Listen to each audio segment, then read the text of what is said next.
Meanwhile, in other news, the U.S. and Ukraine have sealed a deal that grants the Trump administration access to Ukraine's critical minerals in return for American assistance against Russian invasion. Our Hyo-been has the latest.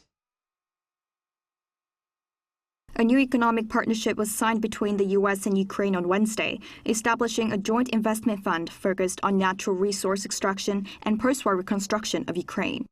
The agreement, called the Reconstruction Investment Fund, allows both countries to co-invest in Ukraine's critical growth assets, including oil, gas, and rare earth minerals. U.S. Treasury Secretary Scott Bessent said the deal sends a clear message to Russia that the U.S. is committed to a peaceful, sovereign, and prosperous Ukraine. He added that President Trump sees this as a long-term partnership between the American and Ukrainian people.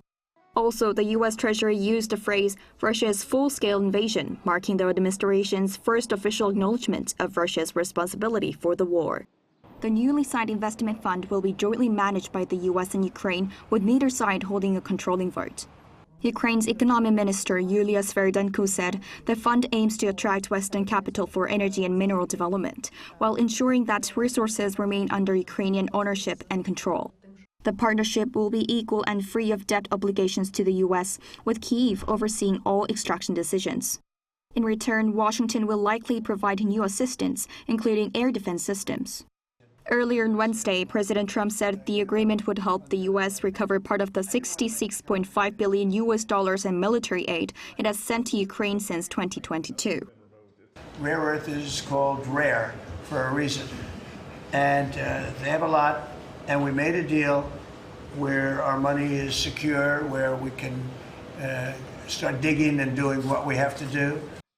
However, Sviridenko clarified that the agreement includes no provisions regarding any Ukrainian debt obligations to the United States. The deal was signed days after Trump met Ukrainian President Volodymyr Zelensky at Pope Francis's funeral. Trump described the meeting as beautiful and said Zelensky wants to make a deal to end the war.